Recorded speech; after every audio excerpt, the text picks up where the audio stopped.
ಈ ಅಂತರ್ಜಾಲ ಕಾರ್ಯಕ್ರಮದಲ್ಲಿ ದಿವ್ಯ ಸಾನ್ನಿಧ್ಯ ವಹಿಸತಕ್ಕಂತ ಶ್ರೀ ರಾಮ್ ಗುರೂಜಿ ಅವರಿಗೆ ಸ್ವಾಗತವನ್ನು ಹೃದಯ ತುಂಬಿದ ಸ್ವಾಗತವನ್ನು ಕೋರುತ್ತೇನೆ. ಈ ದಿನ ಅಂತರ್ಜಾಲ ಉಪನ್ಯಾಸ ಮತ್ತು ಬೋಧನೆ ಶರಣೆ ಓಂಕಾರೇಶ್ವರಿ ಮಾತಾಜಿ ಶ್ರೀ ಬಸವ ಯೋಗಾಕ್ಷಮ ಶರಣ ಶ್ರೀ ವೈದ್ಯ ಸಂಗಣ್ಣ ನಿಸರ್ಗ ಚಿಕಿತ್ಸಾಲಯ ಎಡಕೋಳಗಿರಿ ಚಿರಹಟ್ಟಿ ತಾಲೂಕು ಗದಗ ಜಿಲ್ಲೆ ಇವರಿಗೆ ಹೃದಯ ತುಂಬಿದ ಸ್ವಾಗತವನ್ನು ಕೋರುತ್ತೇನೆ. ಹಾಗೂ ಈ ಅಂತರ್ಜಾಲದಲ್ಲಿರುವ ಎಲ್ಲ ಯೋಗ ಸಾಧಕರಿಗೂ ಕೂಡ ಸ್ವಾಗತವನ್ನು ಬಯಸುತ್ತೇನೆ.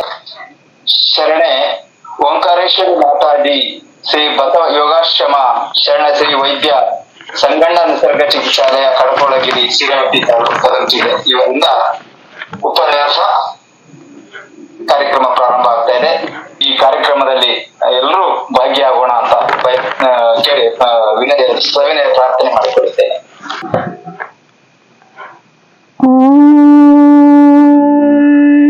ಶ್ರೀ ಗುರು ಬಸವಲಿಂಗಾಯ ನಮಃ.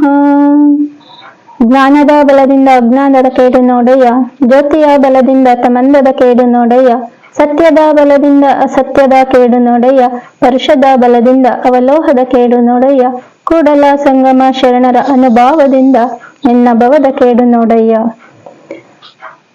ಪ್ರಪ್ರಥಮ ಬಾರಿಗೆ ವಿಶ್ವಗುರು ಬಸವ ತಂದೆಯನ್ನು ಹೃದಯ ಮಂದಿರದಲ್ಲಿ ಸ್ಮರಿಸುತ್ತಾ, ಬಸವಾದಿ ಪ್ರಮತರಿಗೆ ವಂದಿಸುತ್ತಾ, ಶ್ರೀಮನ್ ನಿರಂಜನ ಪ್ರಣವ ಸ್ವರೂಪಿ ಪೂಜ್ಯ ಗುರು ಹೃದಯದವರೆಲ್ಲರ ಪಾದ ಪದ್ಮಗಳಲ್ಲಿ ಪಡಮಟ್ಟು ಈ ಒಂದು ಉಪನ್ಯಾಸ ಆಲಿಸಲು ಬಂದಿರ್ತಕ್ಕಂಥ ಅವರಿವರೆನ್ನದೆ ತಮ್ಮೆಲ್ಲರ ಅಂತರಾತ್ಮಕ್ಕೆ ಶರಣಾರ್ಥಿ.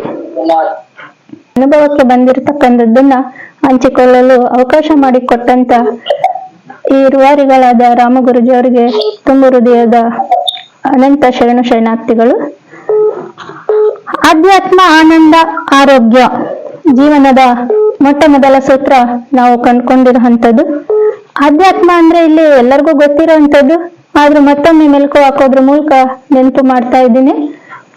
ನಮ್ಮ ಈ ಚೈತನ್ಯವನ್ನ ಅವಲೋಕಿಸಿಕೊಳ್ಳುವಂಥದ್ದು.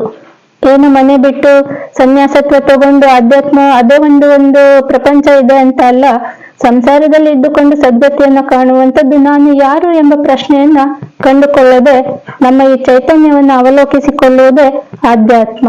ನಾನು ಯಾರು ಅಂತ ತಿಳ್ಕೊಂಡ್ರೆ, ಸತ್ಯ ಜ್ಞಾನವನ್ನ ಅರಿತರೆ ಆನಂದವಾಗಿರೋಕೆ ಸಾಧ್ಯ ಆಗ್ತದೆ. ಆನಂದವಾಗಿದ್ರೆ ನಮ್ಮ ಆರೋಗ್ಯ ತಾನೇ ಹಿಂಬಾಲಿಸಿ ಬರ್ತದೆ. ಹಾಗಾಗಿ ಆಧ್ಯಾತ್ಮ, ಆನಂದ, ಆರೋಗ್ಯ ಎಂಬ ಸೂತ್ರವನ್ನ ತಮ್ಮ ಜೀವನದಲ್ಲಿ ಅಳವಡಿಸ್ಕೊಳ್ಬೇಕು, ಅದನ್ನ ಆಚರಣೆಗೆ ತಂದ್ಕೋಬೇಕು. ಈ ಒಂದು ಸೂತ್ರವನ್ನು ಅಳವಡಿಸ್ಕೊಂಡ್ರೆ ಮಾತ್ರ ಬೇರೆ ಏನು ತನ್ನನ್ನು ತಿಳಿಯುವುದು, ಈ ಚೈತನ್ಯವನ್ನು ಅವಲೋಕಿಸಿಕೊಂಡು ಚೈತನ್ಯ ಹರಿಯುವುದು ಯಾವುದರಿಂದ ಅಂದರೆ 12ನೇ ಶತಮಾನದ ಬಸವಾದಿ ಪ್ರಮತರು ಬಸವಣ್ಣನವರು ಕೊಟ್ಟಂತ ಇಷ್ಟಲಿಂಗವೆಂಬ ಸಾಧನದಿಂದ ಮಾತ್ರ ಸಾಧ್ಯ ಆಗ್ತದೆ. ಇನ್ನ ಯಾವುದೇ ಸಾಧನದಿಂದ ನಾನು ಯಾರು ಎಂಬ ಒಂದು ಸತ್ಯವನ್ನು ತಿಳ್ಕೊಳ್ಳೋಕೆ ಸಾಧ್ಯ ಆಗೋದಿಲ್ಲ. ಯಾಕೆಂದ್ರೆ ಓಂಕಾರ ಅಂದ್ರೇನೆ ನಾನು, ಓಂ ನಮಃ ಶಿವಾಯ, ಆ ಶಿವನನ್ನ ನಮಿಸುವೆ ನಾನು ಎಂಬ ಅರ್ಥ ಇರ್ತದೆ.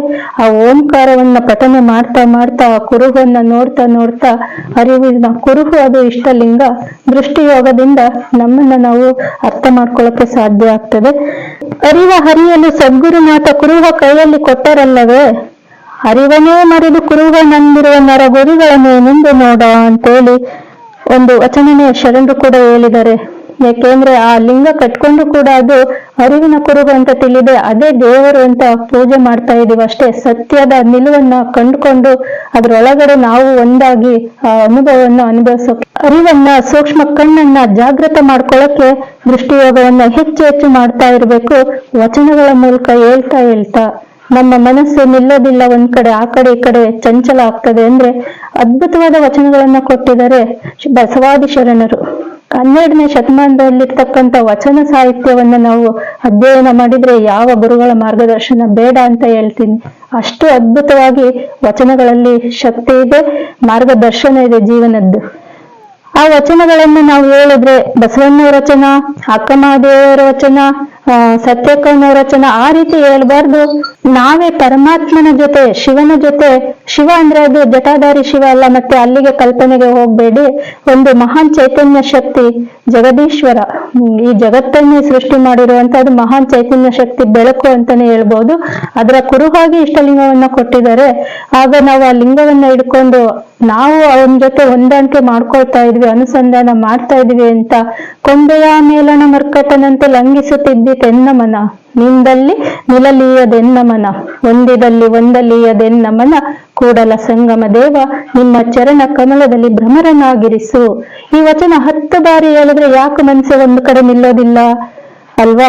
ದೃಷ್ಟಿಯೋಗ ಎಷ್ಟು ಮಾಡ್ತೀವೋ ಅಷ್ಟು ನಮ್ಮ ಭಾವ ಶುದ್ಧ ಆಗ್ತದೆ, ತನು ಶುದ್ಧ ಆಗ್ತದೆ, ಮನಸ್ಸು ಶುದ್ಧ ಆಗಿ ಹಗೂರತೆಯ ಭಾವ ಬರ್ತದೆ.